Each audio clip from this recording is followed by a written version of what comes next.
देखिए दोस्तों, पैसा उन्हीं के पास आएगा जो लोग समझदार हैं और जो पैसे के ज्ञान और विज्ञान को समझते हैं और साथ ही साथ उनके अंदर विजडम है, बुद्धिमत्ता है। तो नमस्कार दोस्तों, आप सभी का स्वागत है हमारे इस छोटे से यूट्यूब चैनल पर द बिजनेस बाबा।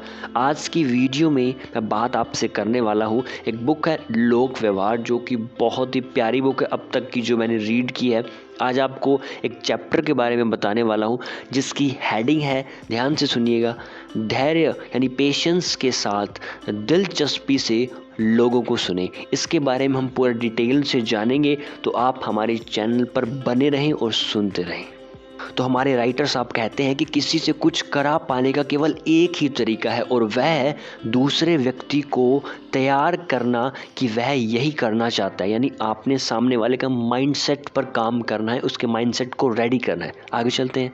एक बार मैं न्यूयॉर्क के एक प्रकाशक द्वारा दी गई डिनर पार्टी में एक वनस्पति विज्ञानी से मिला। ठीक है, इससे पहले मैं कभी भी किसी विज्ञानी से नहीं मिला था, लेकिन अब मुझे उनकी बातें रुचिकर लगने लगी थी। यानी उनकी बातों में थोड़ा इंटरेस्ट आने लगा था, क्योंकि नई नॉलेज मुझे वहाँ पर सीखने को मिल रही थी। वे मुझे पेड़ पौधों, फूल पत्तियों के बारे में नई नई जानकारियां दे रहे थे। ठीक है, उन्होंने मुझे इंडोर गार्डन विकसित करने के भी नए नए ढंग बताए, यानी कि तरीके उनको एक्सप्लेन किया। मैं पूरे मन से उनकी बात सुन रहा था। ये पॉइंट समझिए, पूरे मन से, क्योंकि उसका जो मन है, यानी कि और कोई विचार आपके मन में उस समय नहीं चलना चाहिए। यानी पूरा आपको ध्यान से सुनना है। मेरे घर में भी एक छोटा सा बगीचा था। उस वनस्पति विज्ञानी ने मुझे यह भी बताया कि मैं कैसे, यानी किस तरह अपनी समस्याओं को सुलझा सकता हूँ। उस दावत में दर्जनों लोग उपस्थित थे, लेकिन मैंने सामाजिकता के सारे नियमों को तोड़ते हुए सभी को अनदेखा कर सिर्फ उस वनस्पति विज्ञानी से ही बात की थी। ऐसा मानना है हमारे राइटर साहब का। जब रात बहुत हो गई तो मैंने सबसे विदा ली। मेरे चले जाने पर वह वनस्पति विज्ञानी मेजबान के पास जाकर मेरी तारीफ के पुल बांधने लगा। यानी उस पर्सन की जिससे उन्हें बातचीत की थी, उनकी फुल तारीफ की। उसने मुझे प्रेरक व्यक्तित्व वाला तथा रोचक वक्ता भी कहा, लेकिन मैंने तो उससे अधिक बातें भी नहीं की थी। फिर भी उसने मुझे रोचक वक्ता कह दिया। यानी कि एक ऐसा पर्सन, या वक्ता का मतलब होता है स्पीकर, रोचक का मतलब जो इंटरेस्ट पैदा करे। यानी जब आप किसी से बात करें तो सामने वाले को उस चीज़ों में इंटरेस्ट आए, आपकी बातों में, आपकी जो फीलिंग्स हैं और आपकी जो बॉडी लैंग्वेज है, उन सभी को देखकर। यदि मैं चाहता तो भी वनस्पतियों के बारे में कुछ भी नहीं बोल सकता था। हाँ, मैंने उसकी बातों को ध्यानपूर्वक सुना था, क्योंकि मुझे उसकी बातों में दिलचस्पी थी और उन्हें इस बात का अनुभव हो गया था। वे मुझे अपने बारे में बताकर संतोष, यानी एक प्रॉपर पॉजिटिव फीलिंग का अनुभव कर रहे थे।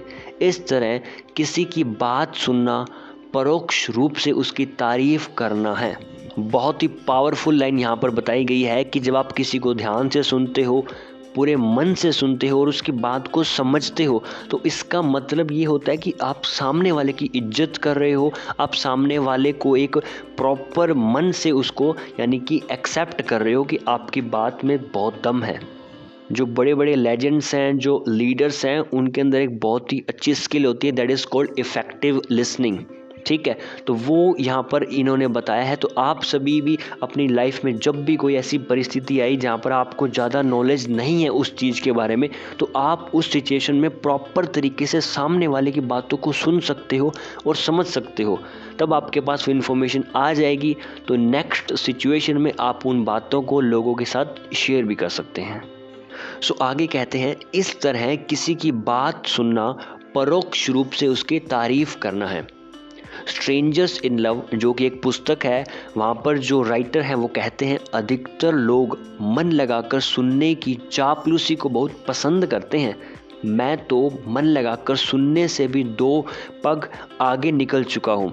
मैं उनकी दिल खोल कर तारीफ कर रहा था, मुक्त कंठ से उनकी प्रशंसा कर रहा था। यानी सिंपल सा मीनिंग है, जो सामने वाला पर्सन आपसे बातें कर रहा है, आप उनकी ईज़िली तारीफ़ करें, क्योंकि जो बातें वो कह रहा है वो आपके लिए नई है और एक बहुत अच्छी है, तो आप तारीफ़ कर सकते हैं, या तो उसके प्रोफेशन की, या उन्होंने जो कपड़े पहन रखे उसकी, या जो काम में वो ऑलरेडी है उस चीज़ की। मैंने उन्हें यह भी जता दिया कि मुझे उनकी चर्चा में संतोष के साथ साथ बहुत कुछ सीखने को भी मिला। तो आप भी जब कन्वर्सेशन करते हैं तो आप खुल के सामने वाले को बात कह सकते हैं, उसे फील करवा सकते हैं कि you are important for me. काश मेरे पास भी उनके जैसा ज्ञान होता। मैंने उन्हें बताया कि मैं चाहता हूँ कि मैं उनके साथ खेतों में घूमूं। मैंने उनसे कहा कि मैं उनसे दोबारा मिलना चाहूँगा, और मैं मिल भी लिया। तो इस तरह उन्होंने मुझे एक अच्छा वक्ता मान लिया, जबकि मैं तो सिर्फ एक अच्छा श्रोता था, सिर्फ सुनने वाला था, इंसान था उस सिचुएशन के अंदर, है ना, जो पहले मैंने आपको बताई, जो उन्हें चर्चा करने के लिए पूरे मन से प्रोत्साहित कर रहा था। जो बातें मैं आपको भी बता रहा हूँ उनमें ऐसे पॉइंट्स छिपे हुए हैं जिनको इम्प्लीमेंट करके आपका जो जीवन है ना वो 360 डिग्री बदल सकता है। ठीक है, तो पूरे ध्यान से सुनिएगा जनाब। आगे चलते हैं। कुछ ही दिनों पहले मुझे एक ब्रिज दावत में जाने का अवसर मिला। मुझे ब्रिज खेलना नहीं आता, और उस दावत में एक महिला भी मेरी जैसे ही थी जिसे ब्रिज खेलना नहीं आता था। आई डोंट नो ये क्या चीज़ है, हो सकता है कुछ गेम हो। उसे किसी के द्वारा यह ज्ञात हो गया था कि लॉवेस थॉमस के रेडियो के संसार में जाने से पूर्व मैं उनका व्यवस्थापक हुआ करता था, और मैं उनके सहयोगी के रूप में यूरोप में बहुत अच्छी तरह से घूम चुका था। इसीलिए उस महिला ने मुझसे कहा, यानी कि सामने से आकर पूछा या कहा, मिस्टर कार्नेगी, मैं चाहती हूँ कि आप बताएं कि आपने किन किन स्थानों पर जाकर वहाँ के वातावरण का आनंद लिया है, और आपने यूरोप के कितने दर्शनीय स्थलों को देखा है। फिर हम सोफे पर बैठ गए तो उस महिला ने मुझे बताया कि वह अभी अभी अपने पति के साथ अफ्रीका की यात्रा करके लौटी है। मैंने कहा, अरे वाह, अफ्रीका में बहुत ही आनंदमय अनुभव रहा होगा आपका। मैं तो सदैव से ही अफ्रीका घूमना चाहता हूँ, लेकिन 24 घंटे अल्जियर्स में रुकने के अलावा मुझे अफ्रीका घूमने का अधिक अवसर कभी नहीं मिल पाया। वास्तव में आप बहुत भाग्यशाली हैं जो आपको इतने रोमांचक स्थान को देखने का अवसर मिला। कृपया आप मुझे अपने अनुभव अवश्य बताएं। बाद में तो वह महिला लगातार 40 से 50 मिनटों तक बोलती रही। उसने मुझसे एक बार में यह पूछने का प्रयास नहीं किया कि मैं कहाँ कहाँ गया था या मैंने क्या क्या देखा था। वह मेरी यात्रा के बारे में बिल्कुल भी दिलचस्पी नहीं रखती थी। वह तो बस एक अच्छे श्रोता की तलाश में थी जो उसके अहंकार को शांत कर सके। जितने पैसे उसने व्यय किए थे वह पैसे वह इसी तरह तो पाना चाहती थी। तो इस सिचुएशन से आप ये सीख सकते हो कि सामने वाला क्या चाहता है ये भी कहीं ना कहीं मायने रखता है।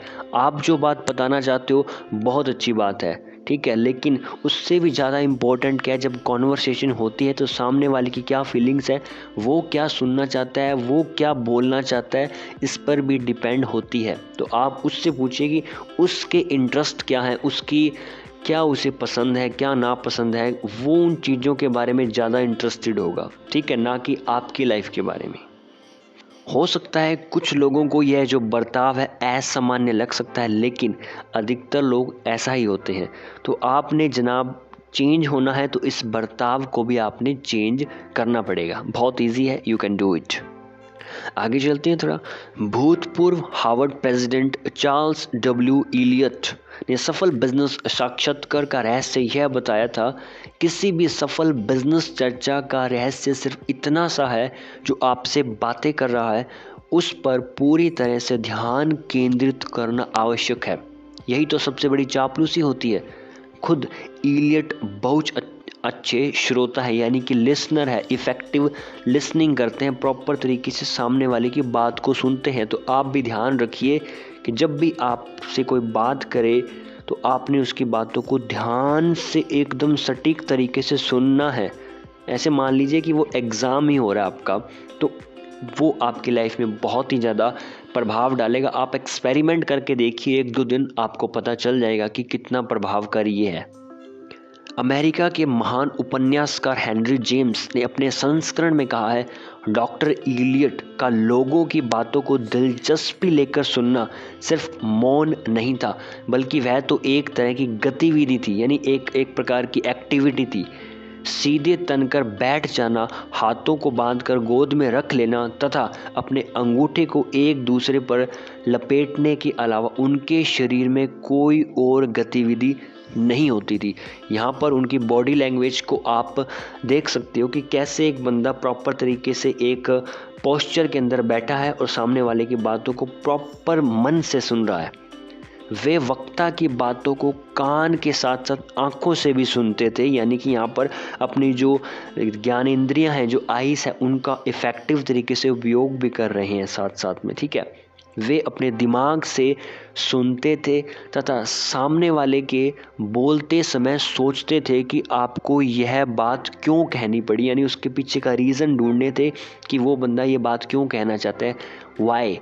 साक्षात्कार के अंत में उनसे बात करने वाला आदमी यह महसूस करता था कि सामने वाले ने उनकी बातों को ध्यानपूर्वक सुना है। देखो, मैं जानता हूँ कि जब आप इन चीज़ों को इम्प्लीमेंट करोगे तो शुरू में हो सकता है अनकंफर्टेबल फील हो, लेकिन नो प्रॉब्लम एट ऑल, क्योंकि जब भी लाइफ में आप कोई नया काम करते हो तो वहाँ पर कहीं ना कहीं आपको अनकंफर्ट जोन में जाना पड़ता है, तो इट इज़ नेचुरल, कोई प्रॉब्लम नहीं। एक दो टाइम आपको लगेगा, लेकिन तीसरी चौथी पाँचवीं बारी में आप इसके लिए कंफर्टेबल हो जाओगे। आपका माइंडसेट जो है वो इसके लिए फ्लेक्सिबल हो जाएगा इस काम को करने के लिए। So you have to do it now from now. आगे कहते हैं, इस कला को सीखने के लिए आवश्यक नहीं कि आप हार्वर्ड के 4 साल का प्रशिक्षण लें।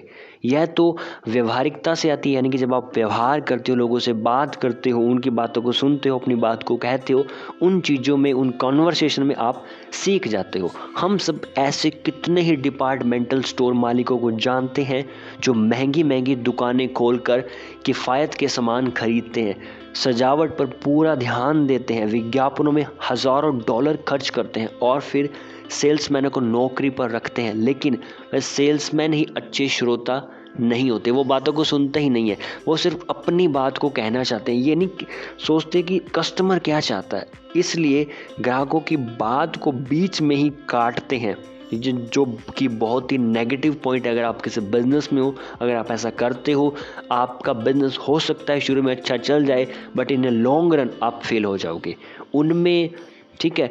मतलब कह रहे हैं, उनके मन में इतना चिढ़ पैदा कर देते हैं कि वे स्टोर से भाग जाने के लिए विवश हो जाते हैं। तो आपने कभी भी ऐसा नहीं करना है। कस्टमर की बात को ध्यान से सुनना है, समझना है, प्रॉपर तरीके से उसको देखना है, उसकी बॉडी लैंग्वेज को, then you will get the point कि क्या वो लेना चाहेगा, क्या उसकी प्रॉब्लम है and how to solve it. तो राइटर साहब कहते हैं कि शिकागो के एक प्रसिद्ध डिपार्टमेंटल स्टोर ने अपनी सेल्स गर्ल के कारण ही एक ऐसे खरीदार को खो दिया जो प्रति वर्ष वहाँ से हज़ारों डॉलर, यानी कि कितना बड़ा एक बिजनेस अमाउंट है, का सामान खरीदती थी। इस महिला ग्राहक, जिनका नाम श्रीमती हैरारीटा डगलस था, ने एक कोट स्पेशल सेल में ही खरीदा था। घर आने पर उन्होंने देखा कि कोट की जो सिलाई है वो उधड़ी हुई है, यानी कि प्रॉपर तरीके से नहीं की गई। उन्होंने अगले दिन उस स्टोर में जाकर उस सेल्स गर्ल से वह कोट बदलने का अनुरोध किया, लेकिन सेल्स गर्ल ने उन्हें दो टूक बात कह दी, आपने इसे सेल में खरीदा है और सेल का माल हम ना तो बदलते हैं और ना ही वापस लेते। अब आप इसका कुछ भी कीजिए, हमारी कोई जिम्मेवारी नहीं है। लेकिन यह तो पहले से ही खराब सामान था, डगलस ने कहा। तो आप यहाँ पर एक बात सोच के देखिए, अगर इस कस्टमर से थोड़ा सा पोलाइटली बात की जाए तो यहाँ पर सिचुएशन पॉजिटिव हो सकती है, लेकिन यहाँ पर इस सेल्स गर्ल ने सारा काम खराब कर दिया। सिर्फ शब्दों का खेल है जनाब, आप अपने शब्द अच्छे कर लीजिए, आपका कस्टमर कहीं नहीं जाएगा। और एक बात ज़रूर, बिजनेस में अगर आप हो तो कस्टमर आपके लिए भगवान स्वरूप है, ठीक है। चाहे नॉर्मल लाइफ की सिचुएशन है, चाहे आप बिजनेस के अंदर हो, दिस इज़ मोर इम्पोर्टेंट। फिर कहती, इस बात से हमें कोई फ़र्क नहीं पड़ता, आप व्यर्थ में मतभेद न करें तो ही अच्छा है, सेल्स गर्ल ने कहा। मिसेस डगलस का क्रोध जो था वो 7वें आसमान पर पहुंच गया, यानी कि बहुत गुस्सा हुई कि हमारे साथ कैसी यहाँ पर बातचीत की जा रही है, इट्स नॉट गुड थिंग। वह पैर पटकती हुई स्टोर से निकल ही रही थी कि तभी डिपार्टमेंटल स्टोर का जो व्यवस्थापक था, जो वहाँ को मैनेज करता, वहाँ आया, जो स्थायी खरीदार होने के कारण श्रीमती डगलस को भली भांति जानता था। जान पहचान हो ही जाती है, ये डेली कस्टमर हैं आप। तो श्रीमती डगलस ने अपनी पूरी बात उस व्यवस्थापक को बता दी। व्यवस्थापक ने पूरा विवरण ध्यानपूर्वक सुना। आप पॉइंट नोट कर रहे हो, ध्यानपूर्वक प्रॉपर तरीके से उस बात को सुना। ऐसे नहीं कि चल बोल दिया और साइड में से निकाल दिया, ऐसा नहीं, ध्यान से सुना। और तथा कोर्ट की भी पूरी तरह से जांच की और फिर बोला, हम सीजन के आखिर में अपना सामान बेचकर समाप्त करते हैं, इसलिए स्पेशल सेल का सामान ना तो बदला जाता है और ना ही वापस होता है, लेकिन यह कोट तो दोषपूर्ण है पहले से ही, इसलिए आप चाहें तो हम इसकी सिलाई जो है वो ठीक करवा सकते हैं या फिर आप अपना पैसा भी वापस ले सकती हैं। So this is the right way to deal with the customer. इस तरीके से अगर आप बात करोगे प्यार से तो सामने वाला जहर भी खाने को तैयार है दोस्त। तो आपने इस बात का ध्यान रखना है। अब यहाँ पर सेल्समैन और व्यवस्थापक के बर्ताव में जमीन आसमान का अंतर था। उस दिन यदि व्यवस्थापक ठीक समय पर ना आया होता तो उस स्टोर ने एक स्थायी खरीदार खो दिया होता। अच्छा श्रोता सिर्फ कारोबार में ही सफल नहीं होता, घर पर भी यह गुण बहुत काम आता है। यानी कि अगर आप घरेलू जिंदगी में हैं तब भी आपके लिए बहुत पॉजिटिव कैरेक्टर आपके लिए साबित हो सकता है। इस चीज़ को आप अपना सकते हो, ठीक है। न्यूयॉर्क की मिली एम्पोसिटी का ये स्वभाव था कि जब भी उनके बच्चे कोई बात कहते थे तो वह उस बात को ध्यान से सुनती थी, जो कि मैं आप सभी से कितनी देर से कह रहा हूँ। एक दिन संध्या के समय वह अपने बेटे रॉबर्ट के साथ बगीचे में बैठी थी। तभी अचानक रॉबर्ट बोला, माँ, मुझे ज्ञात है कि आप मुझसे बहुत प्यार करती हैं। मिसेस एम्पोसिटी को यह सुनकर बहुत अच्छा लगा तथा वह कहने लगी, हाँ बेटा, मैं तुम्हें बहुत प्यार करती हूँ, लेकिन आज यह बात तुम्हारे दिमाग में अचानक कैसे आ गई? तो रॉबर्ट ने कहा, माँ, इसलिए क्योंकि आप मेरी बात बहुत ध्यान से सुनती हैं। जब भी मैं कुछ कहता हूँ तो आप अपना सारा काम छोड़कर मेरी बातें सुनने आ जाती हैं। सो आगे कहते हैं राइटर, बड़े से बड़ा निंदक, यानी कि जो बंदा निंदा कर रहा है कि आपने गलत कपड़े पहने, आपने ये सही नहीं किया, वो सही नहीं किया, निंदा करता है जो, वो भी धैर्यवान, शांत और सहानुभूतिपूर्ण श्रोता यानी कि लिसनर, जो बंदा सुनता है उसके सामने नरम पड़ जाता है, ठीक है। एक अच्छा श्रोता यानी कि लिसनर वही होता है जो उस समय चुप्पी साधे रहे जब क्रोधित आलोचक, यानी जो इंसान आलोचना कर रहा है, उसे गलत भला बुरा कह रहा है कि आपने इसको सही तरीके से नहीं किया, आपने गलत किया है, जहरीले कोबरे यानी कि सांप की भांति अपने फन से शरीर का सारा जहर बाहर उगल रहा हो, यानी कि वो गलत गलत बातें, नेगेटिव थिंग्स आपको बोल रहा है। उदाहरण के रूप में हम लेते हैं न्यूयॉर्क टेलीफोन कंपनी को एक बार ऐसे खरीदार से निपटना पड़ा ना, आप सोच भी नहीं सकते दोस्तों, जो सदैव ही यानी ऑलवेज खरीदार सेवा प्रतिनिधि, यानी कि जो वहाँ पर काम करते हैं, जो प्रतिनिधित्व करते हैं, उनको भला बुरा कहता रहता था। वह बहुत धमकियाँ देता था कि वह फ़ोन को इसकी जड़ों से ही उखाड़ कर फेंक देगा।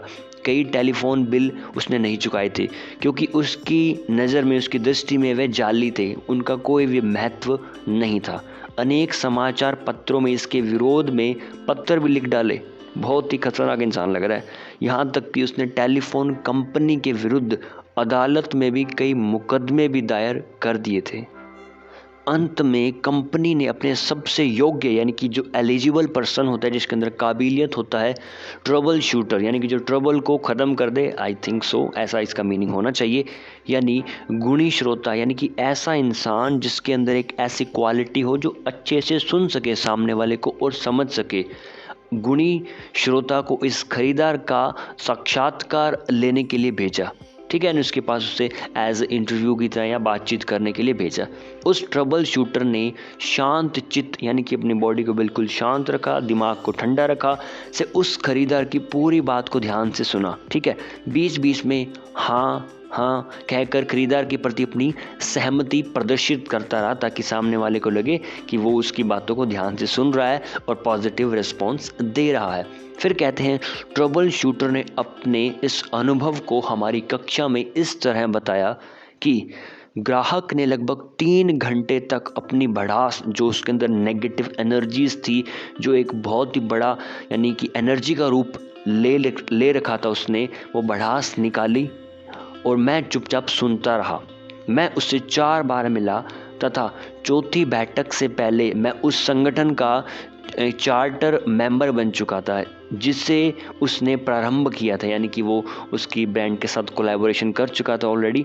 तो टेलीफोन सब्सक्राइबर ये क्या कहते हैं कि प्रोटेक्टिव एसोसिएशन का अब मैं भी सदस्य हूँ, या फिर यूँ कहें कि मैं ही दुनिया में उसका एकमात्र सदस्य हूँ।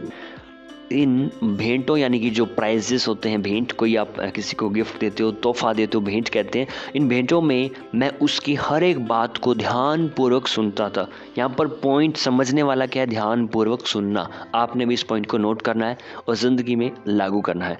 और उसे सहानुभूति भी प्रदर्शित करता था कि हाँ, मैं आपकी बात को सुन रहा हूँ, ऐसा फील कराना अंदर से, ना कि झूठी आपने नहीं करनी, यहाँ पर सच्ची में आप उसकी बात को समझ रहे हो, तभी आपको मज़ा भी आएगा सुनने में और आपको सीखने को भी कुछ ना कुछ तो मिलेगा। संभवतः इससे पहले किसी ने भी उसकी बातों को इतने ध्यान से नहीं सुना था। यानी कि जीवन में जब भी आप इस प्रकार किसी बात को ध्यान से सुनते हो तो सामने वाले के लिए वो बहुत बड़ी महत्वाकांक्षा, उसके लिए बहुत इम्पोर्टेंट वो अपने आप को फील करता है। और इसके एक पहले चैप्टर में आपको बताया भी था कि हर इंसान अपने आप को इम्पोर्टेंट समझना चाहता है। उसको अगर आप ऐसा फील करा दो ना कि you are important for me, आपके एक्शंस के थ्रू, आपकी बॉडी लैंग्वेज के थ्रू, तो आप के उसके साथ जो रिलेशन है वो बहुत ही स्ट्रॉन्ग हो जाएंगे और आप दुनिया में बड़े से बड़ा कमाल इजीली कर सकते हो। इसलिए वो कहता है, इसलिए अब वह मेरा दोस्त बन चुका था। यानी पहले वो सोचिए क्या था, इतना गुस्सा कर रहा था कि ये नहीं है, वो नहीं है, ऐसा गलत है, वो गलत है, मैं आपके ऊपर केस कर दूंगा and lot of things. But right now वो आपका दोस्त बन चुका है। कितनी बड़ी कन्वर्स, यानी कि कितनी बड़ी उन्होंने नेगेटिव इंसान को पॉजिटिव में कन्वर्ट कर दिया, सिर्फ किसकी वजह से, ध्यान से सुनना और समझने की वजह से। मैंने अपने आने का प्रयोजन उससे पहली, दूसरी या तीसरी बैठक में ना बताकर चौथी बैठक में बताया कि वो जो पर्सन था ना, जो मैं आपको बता रहा था, ट्रबल शूटर, वो उससे क्यों मिलने गया। उसने अब चौथी मीटिंग के अंदर उसने बताया। बाद में उसने अपने सारे बिल, जो भी उसके बिल थे, उनको भुगतान कर दिया तथा सारे केस भी कोर्ट से वापस ले लिए। अब दोस्तों, इस छोटी सी जो स्टोरी है, आपको क्या सीखने को मिलता है कि आपने ज़िंदगी में बातों को सुनना है। चाहे आपके पेरेंट्स आपसे कुछ कह रहे हैं, चाहे आपके जो बड़े लोग हैं जो आपके फैमिली में, उनकी बातों को सुनो, उनके पॉइंट ऑफ व्यू को ध्यान से सुनो। हो सकता है आपके लिए कोई पॉजिटिव पॉइंट हो, आपको हो सकता है उस समय ना लगे कि यार ये मेरे लाइफ में काम आएगा या नहीं आएगा, बट ये मेरा पर्सनली एक्सपीरियंस है। अगर आप उनकी बात को ध्यान से सुनोगे ना, तो सामने वाला को बहुत अच्छा लगेगा कि ये पर्सन मेरी रिस्पेक्ट करता है और आपको ऐसा करना भी चाहिए। कुछ दोस्त आपके पॉजिटिव बातें या नेगेटिव बातें कहेंगे, तो कहीं ना कहीं आप सुनोगे तो आपको कुछ ना कुछ तो सीखने को मिलेगा, ठीक है। और ज़्यादातर अच्छे लोगों के साथ आप रहोगे तो आपका जो ऑरा है, इन्वायरमेंट है, वो ऑटोमेटिकली हाई हो जाएगा, वाइब्स आपकी बहुत पॉजिटिव हो जाएंगी। निसंदेह से सज्जन जो है खुद को धर्म योद्धा मानते थे, जो मानवाधिकारों की रक्षा हेतु लड़ रहे थे। लेकिन वास्तव में तो यह लड़ाई किसकी थी, महत्व की थी, इम्पोर्टेंस की थी। हर इंसान दोस्तों, आप हो चाहे मोदी हो, चाहे कोई भी गरीब इंसान हो, नीचे स्तर से लेके ऊपरी स्तर के जितने भी लोग हैं, हर इंसान को इस चीज़ की भूख होती है कि उससे इम्पोर्टेंट माना जाए, ठीक है।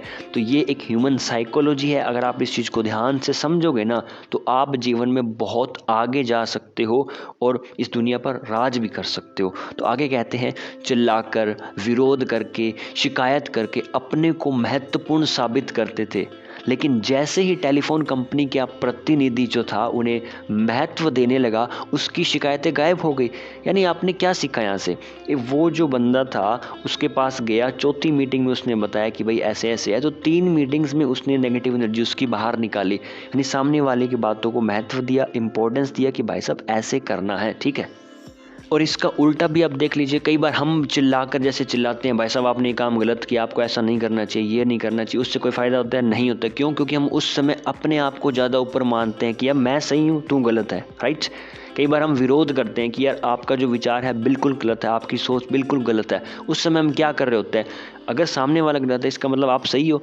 यानी आप अपने आप को ऊपर दिखाना चाहते हो, इम्पोर्टेंट फील करवाना चाहते हो ये ज़्यादा मायने नहीं रखता। आप सामने वाले को इम्पोर्टेंट फील कराओगे ना, तभी आप भी इम्पोर्टेंट फील करोगे। और उसके अलावा कई बार हम शिकायत भी करते हैं, चाहे हम स्कूल में हैं, कॉलेज में हैं, किसी भी प्रकार की। क्यों करते हैं? क्योंकि हमें अपने आप को वहाँ पर साबित करना होता है। That's why. एक बहुत प्यारी सी बात है जो मैं आपको बताना चाहता हूँ, अभी मुझे याद आई कि यार इस बुक में इतने सारे एग्जाम्पल्स हैं और कहानियों के फॉर्म में हैं। यानी कहानियाँ कैसे है, यानी कि ये जो पर्सन है इसने बहुत सारी बुक्स पढ़ी है, नए नए लाइफ के एक्सपीरियंसेस लें और अलग अलग काम किया है अलग अलग फील्ड्स के अंदर। तो यहाँ पर एक बात सीखने वाली ये है कि आप भी जीवन में अलग अलग एक्सपेरिमेंट्स करते रहो, क्योंकि जब आप कोई नया काम करते हो तो आपका जो क्रिएटिविटी लेवल होता है ना, माइंड उस समय ज़्यादा काम करता है। आप नोटिस करना, जो भी आप डेली रूटीन में करते हो उसके अलावा कुछ आज आप कल करके देखोगे ना, तो आपका क्रिएटिविटी, आपके अंदर एक्साइटमेंट बहुत होगी उस काम के प्रति। तो जब आपके पास एक्सपीरियंसेस होंगे तो आपके पास स्टोरीज होंगी, और जब आपके पास स्टोरीज होंगी तो आप लोगों को ज़्यादा बातें बता सकते हैं और उनको सिखा सकते हैं और अपने बिजनेस को एक्सपेंड कर सकते हैं। क्योंकि I am a businessman, entrepreneur, तो मेरा इस प्रकार सोचना है। चलिए आगे बढ़ते हैं अगले एग्जाम्पल की ओर। तो कहते हैं, वर्षों पहले की बात है, एक क्रोधित, बहुत ही गुस्से के अंदर खरीदार सुबह सुबह, ये क्या, डेटमर बुलन कोई कंपनी का नाम है, उसके संस्थापक जूलियन एफ डेटमर के दफ्तर में आ पहुंचा। ठीक है, श्रीमान डेटमर ने ही मुझे बताया, इस खरीदार के पास हमारा कुछ पैसा जो था उधार था। ठीक है, लेकिन खरीदार ये मानने को तैयार ही नहीं था कि उसके पास पैसा है। हमारे क्रेडिट डिपार्टमेंट ने भुगतान करने के लिए बार बार इसे पत्र लिखे कि आप इसे कंप्लीट जो है वो कर दीजिए। जब अनेक पत्र उसके पास पहुंच गए तो एक बार वह अपना सूटकेस उठाकर शिकागो आ गया। ठीक है, भड़कता हुआ मेरे दफ्तर में पहुंचा और कहने लगा, अब वह कोई भी बिल नहीं चुकाएगा और ना ही मुस्तकबिल में कभी भी एक पैसे का सामान उनकी कंपनी से खरीदेगा। तो उसकी बातों को मैंने धैर्यपूर्वक सुना। अब कैसे सुना? धैर्यपूर्वक, बिल्कुल पेशेंस के साथ उसकी एक एक बात को सुना। हम जनरली क्या करते हैं ऐसी सिचुएशन में, हम एग्रेसिव हो जाते हैं। भाई ऐसे कैसे बोल रहे हैं, आपने ऐसे कैसे बोल दिया मेरे को, मैं ये हूँ, मैं वो हूँ, मेरे फादर ये है, मैं ये बैकग्राउंड से हूँ, हमारे पास ये है, हमारे पास इतना पैसा है, हम अमीर है, ऐसे हैं वैसे, हमारे पास ये पद है। इसने उल्टा किया, इसने बिल्कुल धैर्य पूर्वक सुना। यानी ये इंसान है असली इंसान, इसको पता, ये समझदार इंसान है। मन तो मेरा भी हो रहा था कि उसकी गलत बात पर उसे बीच में टोक दूं, ये पर्सन कह रहे हैं, पर मुझे ज्ञात था कि यह जो नीति है, ये जो टैक्टिक है, ये गलत है। ठीक है, इसलिए मैंने उसे मन का सारा गुबार निकालने का मौका दिया, सारी नेगेटिव एनर्जी बाहर आ गई। ठीक है, एक बार एनर्जी बाहर आ गई, आपकी बॉडी खाली कुछ समय के लिए। जब उसका उफान थोड़ा शांत हो गया और वह सुनने की स्थिति में आ गया, क्योंकि जब आप किसी को गुस्सा कर रहे हो, गालियाँ निकाल रहे हो, ठीक है, अपनी एनर्जी को निकाल रहे हो बहुत ही फास्टली, तो आपका माइंड कुछ समय के लिए काम नहीं करता। यानी सोचने की जो क्षमता होती है वो कुछ समय के लिए कम हो जाती है। जब आपका माइंड शांत होता है, ठंडा होता है, तब आप बेटर सोच सकते हो। ये एक माइंड की बहुत बड़ा एक पॉइंट है जो आप सभी को नोट करना चाहिए और समझना चाहिए। ठीक है, तो कभी भी लाइफ में डिसीजन मत लेना जब आपका माइंड बहुत ही अजीब तरीके से बिहेव कर रहा, बिल्कुल शांत हो तभी डिसीजन लीजिए। बेस्ट डिसीजन आप लाइफ में ले सकते हो। ठीक है, तो आगे ये कहते हैं कि जब उसका उफान थोड़ा शांत हो गया और वह सुनने की स्थिति में आ गया, तो मैंने उससे शांतिपूर्वक तरीके से कहा, मैं आपका हृदय से आभारी हूँ कि आपने शिकागो आकर हमें पूरी समस्या से अवगत कराया। कितनी प्यारी लाइन बंदे ने बोली है, लव इट ब्रो। यदि हमारे क्रेडिट विभाग के कारण आपको किसी परेशानी का सामना करना पड़ रहा है तो इससे और भी कई ग्राहकों को कष्ट पहुंच सकता है तथा ये हमारे बिजनेस के हित में नहीं है। मेरा विश्वास कीजिए, मैं भी आपकी तरह ही पूरी बात जानने के लिए उत्सुक हूँ। यह सब सुनकर उससे बहुत आश्चर्य हुआ। सामने वाला जो पर्सन सुन रहा था, जिसने इतने गुस्से में बातें बोली थी, उसने तो सोचा भी नहीं था कि उसके साथ ऐसा बर्ताव यानी कि बिहेवियर किया जाएगा। इन जनरल में क्या होता है कि जब सामने वाला आपको कुछ कहता है गुस्से में, आप भी गुस्से में उसको, सामने वाले को दो गाली या कुछ भी आप बोल देते हो। लेकिन इस सिचुएशन में इधर से गुस्सा आया, इधर से बिल्कुल शांत और पॉजिटिव रिस्पॉन्स आया कि मैं आपकी कदर करता हूँ और आपने हमें इतनी दूर से आकर अपनी प्रॉब्लम को बताया है और मैं आपका आभारी हूँ।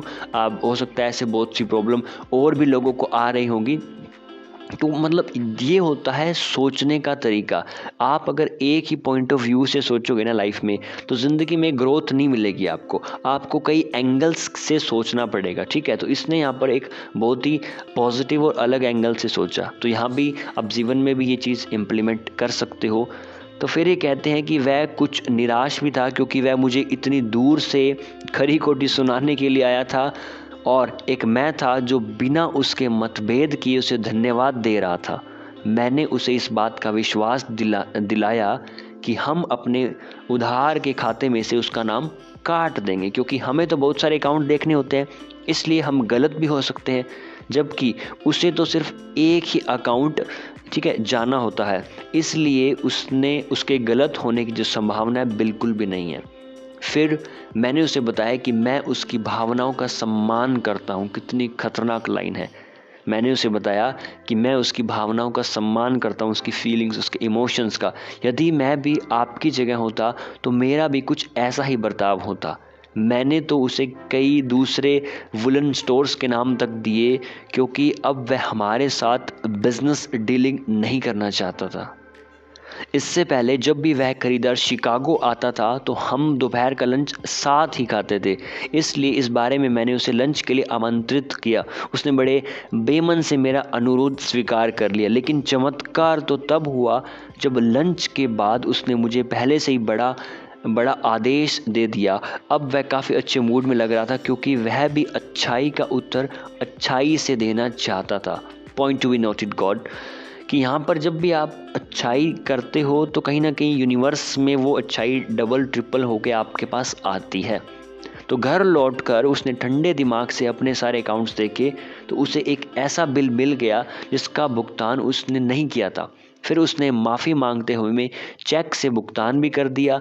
बाद में वह मेरा इतना दीवाना हो गया कि अपना बेटा पैदा होने पर उसने उसका बीच का नाम डेटमर रखा, तथा जीवन भर वह कंपनी का खरीदार और मेरा दोस्त बना रहा।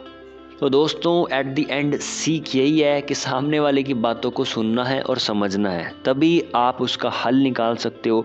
कई बार हम क्या होता है, नॉर्मल सिचुएशंस के अंदर मैं आपको बताऊं क्या होता है हमारे साथ, हम सुनते तो हैं, ठीक है, ध्यान से, लेकिन कभी समझते नहीं है कि वो किस पॉइंट ऑफ व्यू से बोल रहा है। तो आपने सुनने के साथ साथ अपने दिमाग यानी बुद्धि का प्रयोग करते हुए समझना भी है, और फिर थोड़ा सा रुक के उसका पॉजिटिवली रिस्पॉन्स करना है।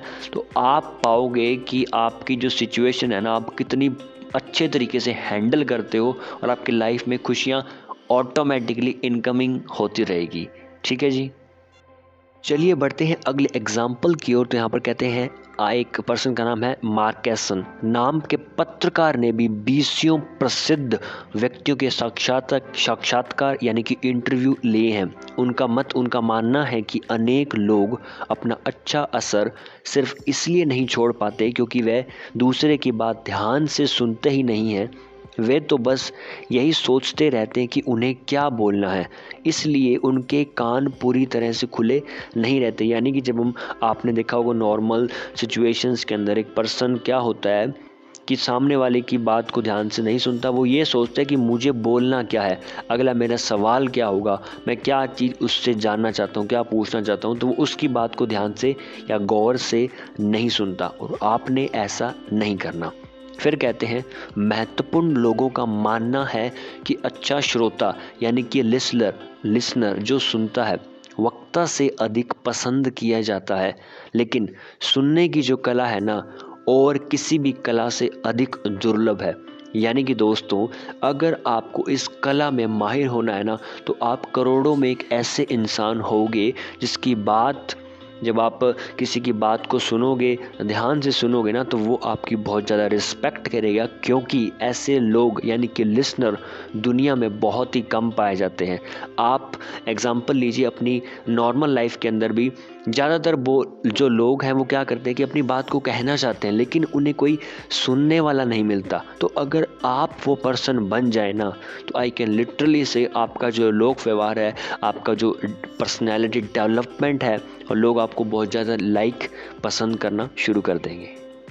अच्छे श्रोताओं को महत्वपूर्ण लोग ही पसंद नहीं करते, बल्कि वे तो सामान्य लोगों द्वारा भी खूब तारीफ पाते हैं।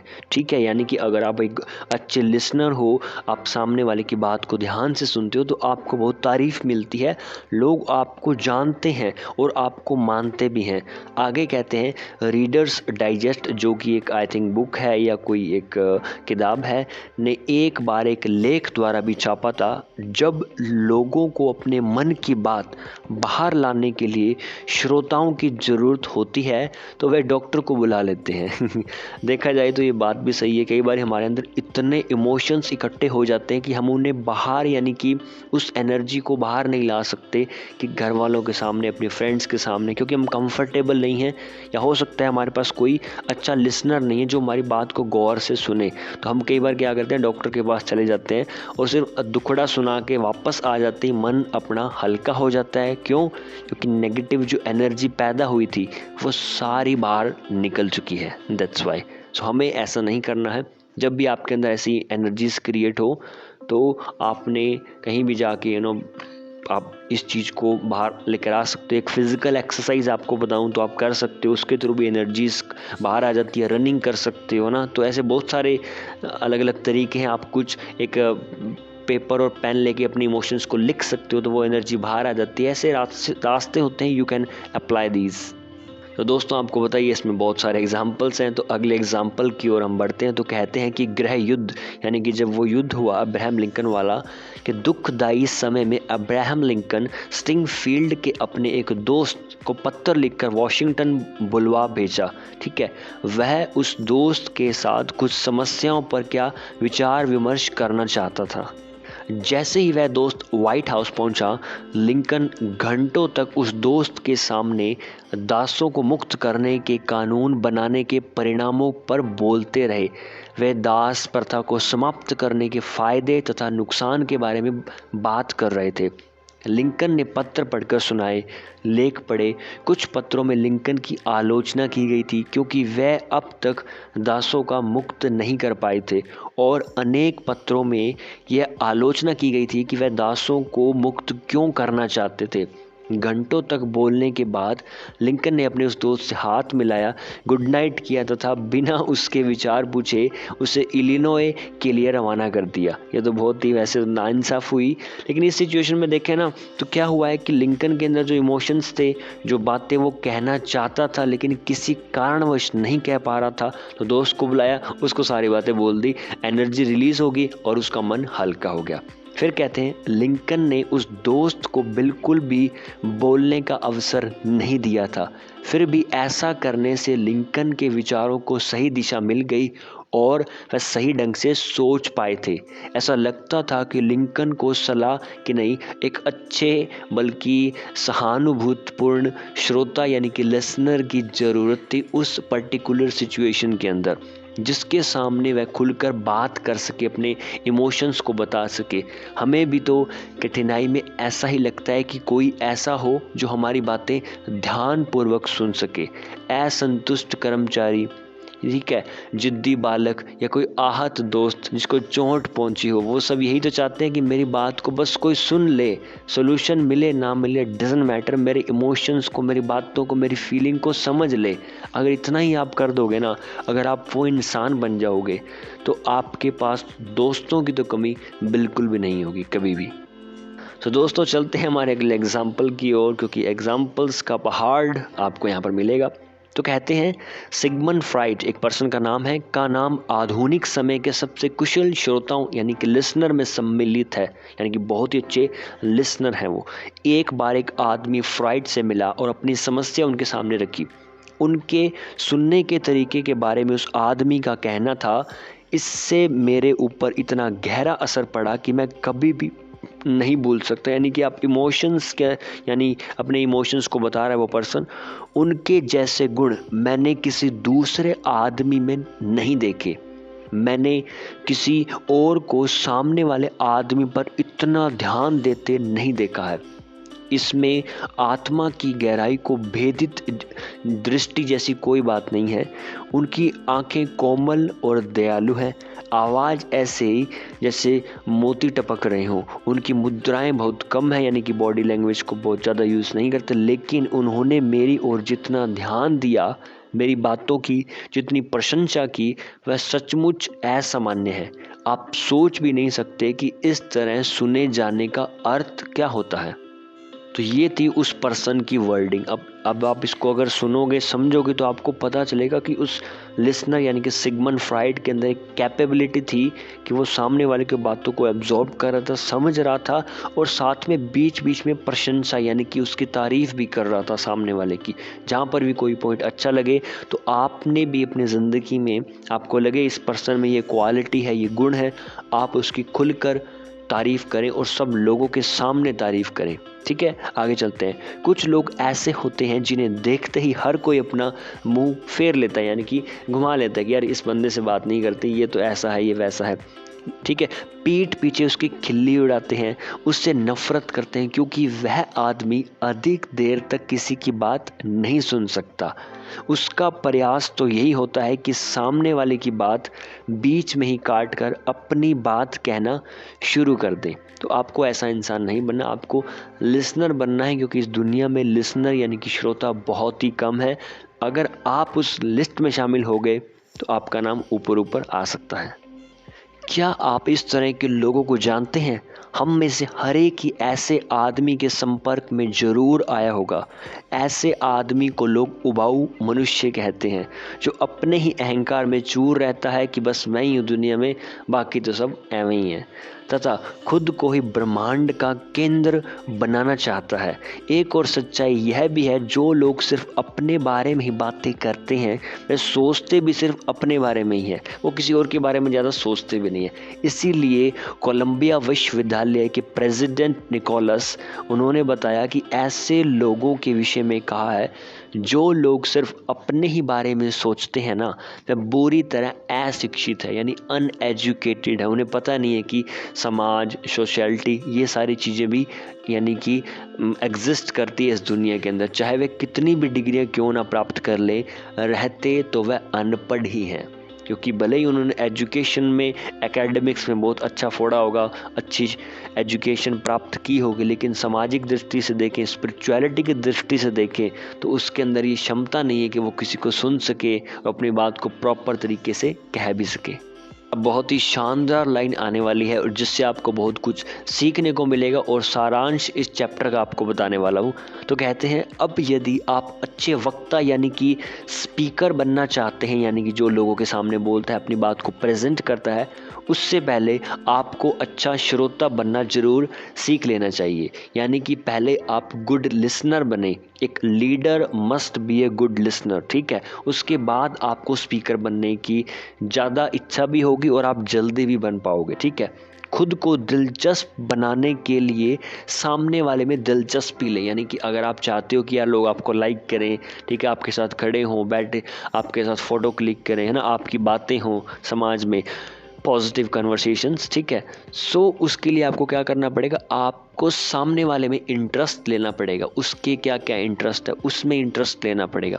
ऐसे प्रश्न करें जो सामने वाले को मनोरंजक लगे, ठीक है। उसके बारे में पूछें, उसकी उपलब्धियों के बारे में पूछें, उसके लाइफ के बारे में, हेल्थ के बारे में, फैमिली के बारे में, ठीक है। उन्होंने क्या क्या अचीव किया है, उनकी उपलब्धियों के बारे में उससे पूछें। यह बात सदैव याद रखें कि जितनी दिलचस्पी लोगों को आप में है या आपकी समस्याओं में है, उससे 100 गुना, ध्यान रखिए, 100 गुना ज़्यादा अधिक दिलचस्पी अपने आप में है और अपनी समस्याओं में है, ठीक है ना। यानी कि हर एक इंसान चाहता है कि उसके बारे में बातचीत हो, उसकी प्रॉब्लम्स के बारे में बातचीत हो, उसकी उपलब्धियों के बारे में तारीफ हो। तो आपने सामने वाले में इंटरेस्ट लेना है। ये लोक व्यवहार का बहुत बड़ा नियम है। अगर सीख लिया ना, तो आप मैग्नेट बन जाओगे, लोग आपकी तरफ चले आएंगे भागे भागे। तो कहते हैं, चीन में अकाल से मरने वाले अनगिनत लोगों की उन्हें इतनी फिक्र नहीं है जितनी कि अपने दांत के मामूली से दर्द की है। बहुत बड़ी बात कह दी, ठीक है। अफ्रीकी में 40 भूकंपों से अधिक दुख उन्हें अपने गर्दन की पीड़ा में होता है। तो अगली बार चर्चा का विषय चुनते समय ये बात ध्यान अवश्य रखें कि जो टॉपिक है वो सामने वाले के लिए इंटरेस्टेड होना चाहिए और उसके लिए मीनिंगफुल होना चाहिए, उसकी लाइफ में कुछ वैल्यू ऐड होनी चाहिए, ना कि अपने बारे में ही आप सोचते रहें। ठीक है, चलिए बढ़ते हैं हमारे अगले एग्जाम्पल की ओर। तो कहते हैं वर्षों पहले की बात है जब एक निर्धन डच अप्रवासी बच्चा अपने परिवार की आर्थिक मदद करने के लिए विद्यालय के बाहर एक बेकरी शॉप की खिड़कियां धोने का काम करता था। इसके अलावा वह सड़क पर बाल्टी लेकर घूमता था ताकि कोयले की गाड़ियों से गटर में गिरे कोयले के टुकड़े को चुन सके। यह एडवर्ड बॉक नाम का बालक सिर्फ 6 वर्षों तक ही विद्यालय जा पाया था, लेकिन बाद में वह अमेरिकी पत्रकारिता के इतिहास में सबसे कुशल मैगजीन संपादकों में से एक बन गया। ऐसे चमत्कार कैसे हो गया? यह तो एक लंबी कहानी है, लेकिन इसकी शुरुआत कहाँ से हुई, किस तरह हुई, इस बात को संक्षेप में बताया जा सकता है। इस अध्याय में दिए गए तथ्यों का उपयोग करने से उन्हें पहला अवसर मिला था। तो कहते हैं 13 साल की आयु में ही एडवर्ड जो पर्सन बालक था ने विद्यालय शिक्षा को नमस्कार कह दिया, यानी कि ठीक है इतनी ही कर सकता हूँ, इससे आगे नहीं चलेगी मेरी गाड़ी, सिंपल। वेस्टर्न यूनियन में दफ्तर बॉय बन गए, वहाँ पर छोटा मोटा काम करने लगे जो ऑफिस में काम होता है जो इस पर्सन के लायक है। लेकिन शिक्षा का महत्व सदैव ही उनके दिमाग में घूमता रहता था। उन्होंने खुद को शिक्षित करने के बारे में सोचा, अपनी यात्राओं का पैसा बचाया, कई कई दिन भूखे रहे ताकि वे अमेरिकी जीवनियों का इंसाइक्लोपीडिया है, यानी कि जहाँ पर सारी इन्फॉर्मेशन है पूरी दुनिया की, वो खरीद सके। फिर उन्होंने प्रसिद्ध लोगों को पत्र लिखा कि वह अपना बचपन उनके साथ बांटने की कृपा करें। बॉक एक कुशल श्रोता थे। अब यहाँ पर आता है सबसे बड़ा पॉइंट कि इतनी छोटी उम्र में उन्हें पता था लिसनिंग क्या होते, क्योंकि उन्हें इंसाइक्लोपीडिया पे थोड़ा बहुत पढ़ा होगा, तो वो एक अच्छे श्रोता थे। उन्होंने अपने बारे में न बताकर महान लोगों से उनके जीवन के बारे में बताने का अनुरोध किया था। उन्होंने जनरल गारफील्ड को पत्र लिखा जो उस समय प्रेसिडेंट पद के लिए अभियान चला रहे थे। उनको भी पत्र लिखकर बॉक ने पूछा कि क्या यह सच है कि वह नहर पर टो बॉय थे। गारफील्ड ने बॉक के पत्र का भी उत्तर दिया। फिर बॉक ने जनरल ग्रांट से एक खास युद्ध के बारे में जानना चाहा, तो ग्रांट ने उनके लिए एक मानचित्र तैयार किया तथा इस 14 वर्षीय बच्चे को रात के भोजन पर आमंत्रित किया और सारी शाम उससे अनेक पहलुओं पर बातें करते रहे। तो अब ये सीखने को मिलता है दोस्तों कि यार आपने सामने वाले में जब आप इंटरेस्ट लेते हो ना, तो वो सामने वाला आप में भी इंटरेस्ट लेगा। और यही लोक व्यवहार का सबसे बड़ा नियम है जो हम सभी को फॉलो करना चाहिए। और कहते हैं फिर तो वेस्टर्न यूनियन का यह मैसेंजर बॉय देश के तमाम प्रसिद्ध लोगों से पत्र व्यवहार करने लगा, जिनके अंदर बहुत बड़े बड़े नाम जैसे कि अब्राहम लिंकन, लुइसा, ठीक है, जेफरसन डेविस सम्मिलित है। बहुत बड़े बड़े लीडर्स, ठीक है, बिजनेसमैन या जो बहुत ही अपने फील्ड के विख्यात लोग हैं, वह तो पत्र व्यवहार के साथ साथ उनसे मिलने उनके घर भी जाता था और हर एक सदस्य उनका स्वागत करता था। इस अनुभव ने उन्हें आत्मविश्वास भी दिया। इन प्रसिद्ध एवं महत्वपूर्ण हस्तियों ने उन्हें वह महत्वाकांक्षा भर दी जिसने उसके जीवन को ही बदल दिया, और यह सब इन्हीं नियमों से ही संभव हो सका था। 1 मिनट की सफलता जो होती है ना दोस्तों, बरसों की असफलता की कीमत चुका देती है। सो दोस्तों चैप्टर बहुत ही शानदार था और होपफुली आपको सीखने के लिए बहुत सारी नई चीज़ें मिली होंगी जो आपके जीवन में बदलाव ला सकती हैं। ठीक है, अपनी एकेडमिक शिक्षा के अलावा भी अगर आपको इन बुक्स का नॉलेज है ना, इनकी बातों का, एग्जाम्पल्स का, तो आप लाइफ में बहुत आगे जा सकते हो, क्योंकि यही रास्ता है अमीर और कामयाब बनने का। इसके अलावा आप सभी को एक ऑफ़र देना चाहता हूँ कि अगर आप में से कोई भी पर्सन मुझसे पर्सनली कनेक्ट होना चाहता है व्हाट्सएप पर, इंस्टाग्राम पर, तो डिस्क्रिप्शन में मैंने लिंक दिए हैं। इसके अलावा सबसे बड़ा ऑफ़र ये है कि अगर आप बिजनेस फील्ड में या एंटरप्रेन्योरशिप में आना चाहते हो, तो I am already into this field कुछ समय से, तो अब मेरा जो एक्सपीरियंस आपके साथ शेयर कर सकता हूँ और आपको एक ऐसी टीम के साथ कनेक्ट कर सकता हूँ जहाँ पर आपको बहुत कुछ सीखने को मिलेगा और आपका पैसा भी इन्वेस्ट नहीं होगा। जीरो इन्वेस्टमेंट के साथ आपको मैक्सिमम प्रॉफिट मैं देना चाहता हूँ। उसके लिए आप डिस्क्रिप्शन में जाइए, मुझसे कनेक्ट होएं, बातचीत करें। एंड अंत में यही कहना चाहूँगा, वीडियो अच्छी लगी हो, होपफुली अच्छी लगी होगी, क्योंकि मेहनत की है मैंने और आपने दोनों ने, तो लाइक भी करना है और पॉजिटिव सा कमेंट और मैक्सिमम अपने सर्कल में सर्कुलेट भी करें। धन्यवाद। जय हिंद, जय भारत।